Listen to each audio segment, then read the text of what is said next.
Hello to the world and to the kingdom citizens. I greet you in the precious holy name of Yeshua Messiah, Yeshua HaMashiach, who said in his word, John 8:32, and ye shall know the truth, and the truth shall make you free. Hi, I'm Dr. John Curry, Ambassador Pan-African, and welcome to the Embassy of the Kingdom of Heaven on Earth. If you want to follow this podcast, please subscribe to JC Global Embassy TV 1. Ring the bell and hit the thumbs up button. Today's message that I have is to all Black people.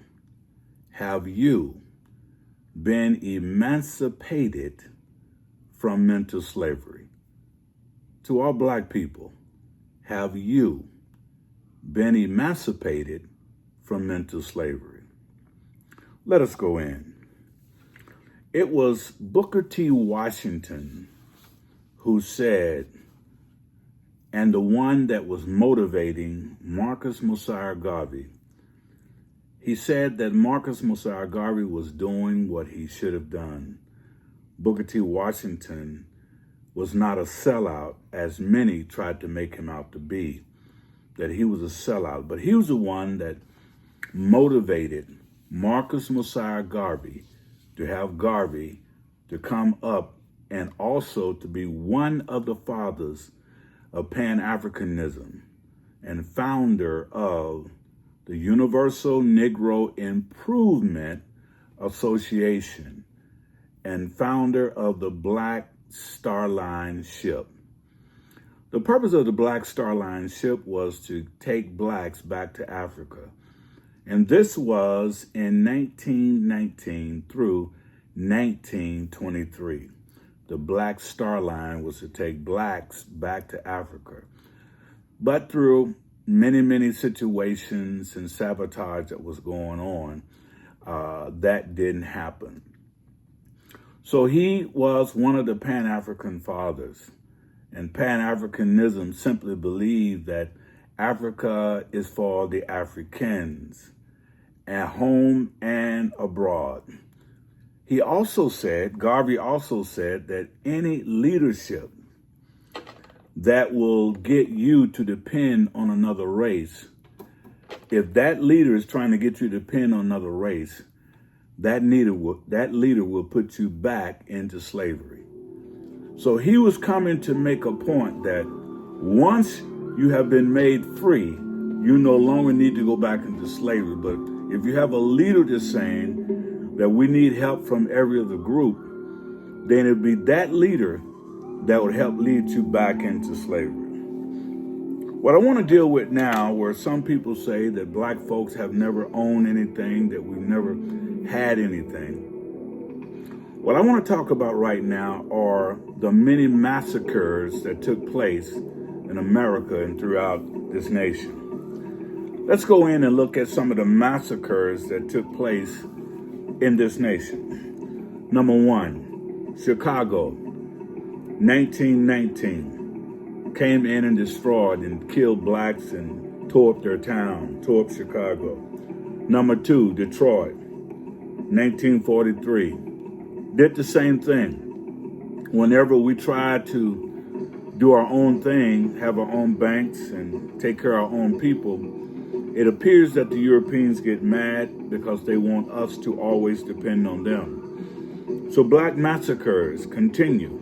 Number three, in New York, 1883, went in and shot up places, burned down buildings because they did not want us to be able to manage our own lives. So they kept killing us and burning up our cities after we built them. Washington, D.C., that's number four. In 1919, they did the same thing. Springfield, Illinois, these are black massacres. They went in shooting and killing black folks. And today, people don't want you talking about that stuff because they like to make sure that we think that this never happened, but it has, and evidence is all over the place.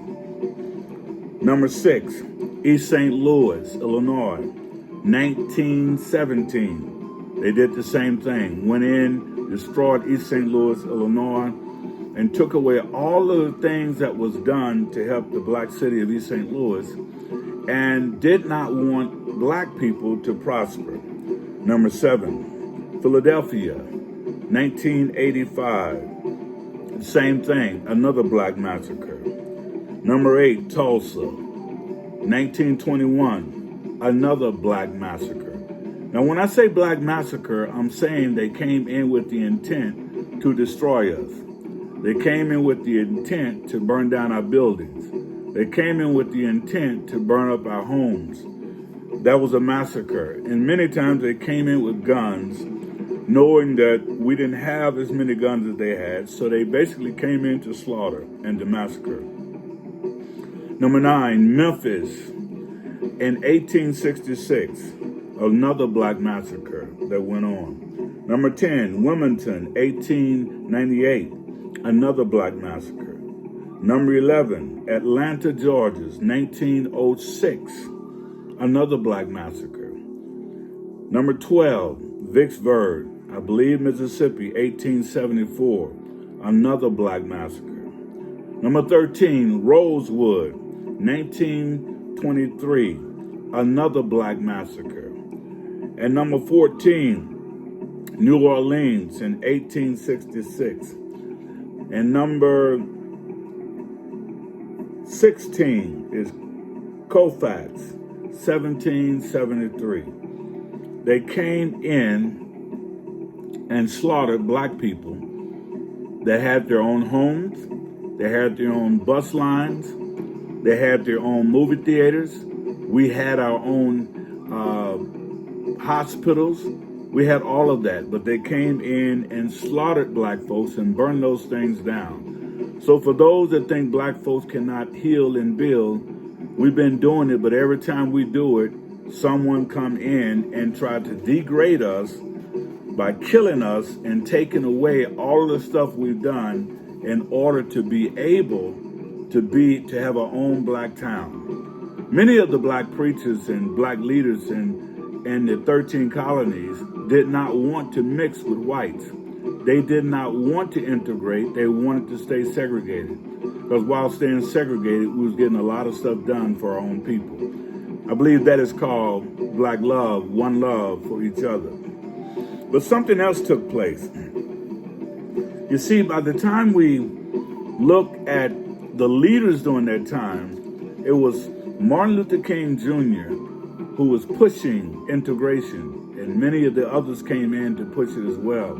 They was moving towards civil rights. And when we got the civil rights, all the money that we had going to our own communities started going to the white community. And I believe this is why the whites did not want us to be able to do our own thing. Because back then, all the money we had hospitals, we had banks, we had airports, we had all of those things that they had, and our stuff was even better. So in order for them to get our money, they allowed integration to come in with the civil rights movement. And as a result of that, black stuff just started to fall apart.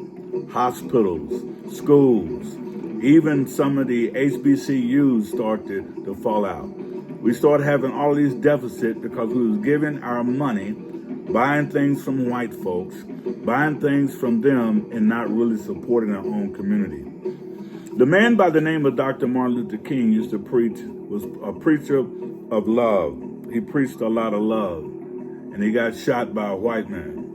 But really, when he got shot, it was a whole nother program. The same one with Malcolm X. Malcolm X was our manhood, but he got shot by, they say, was a black man, but in the loft, they found out that it was some of the other people that was not white that shot him. That was not black that shot him. So all of this hope went down the tube when in fact, black people was trying to bring themselves together. Now I want you to take a look at the diaspora of Al-Kabulan. The word Al-Kabulan means Africa, and Africa is rising all over the world.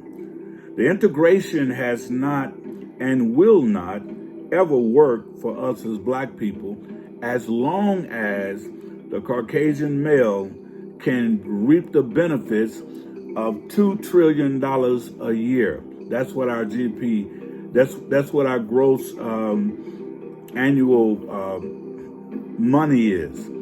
We make $2 trillion a year.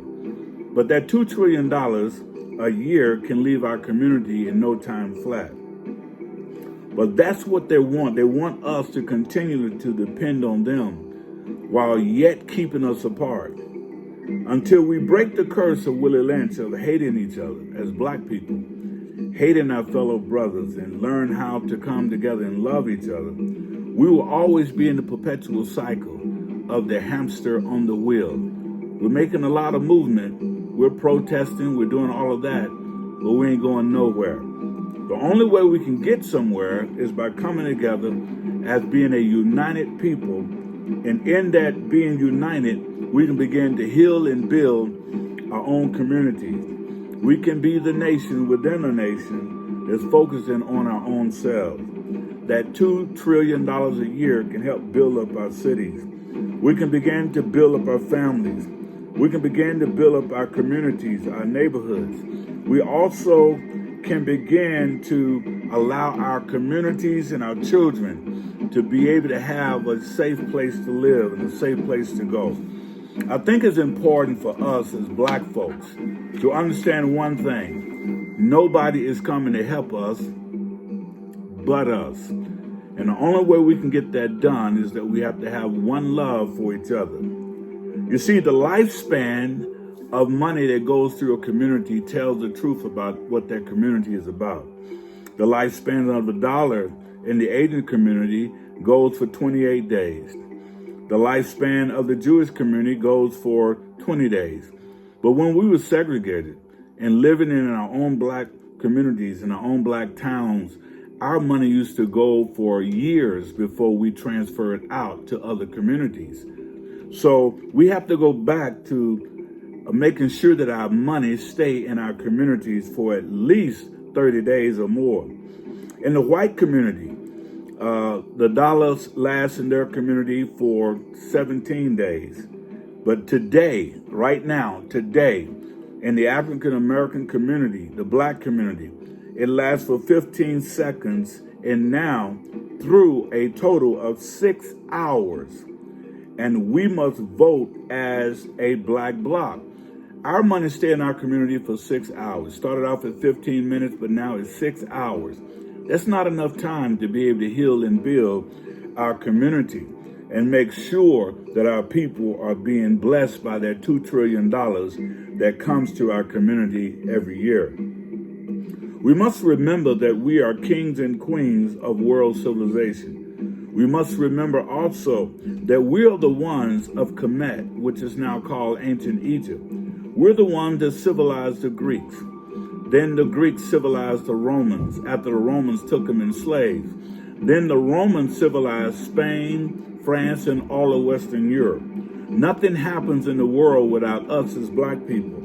Now it's time for us to do it again, starting with our cities, using our buying power to buy black and only black, to take our families back, our morality back, and to get back to the greatness that is in us.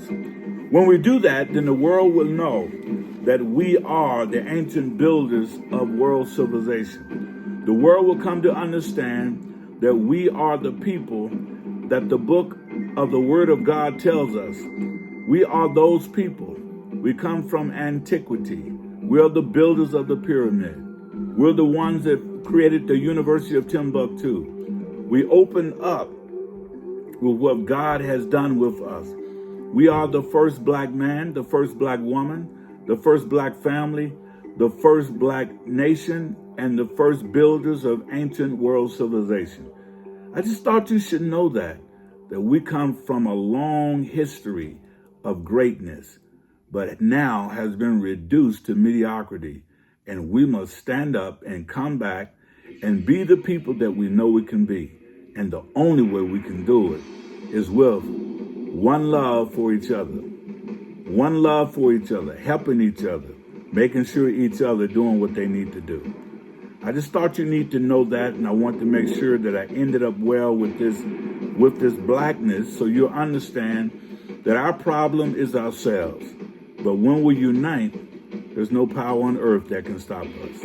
One love, one love, one love. Black Nation, building time. God bless until next time.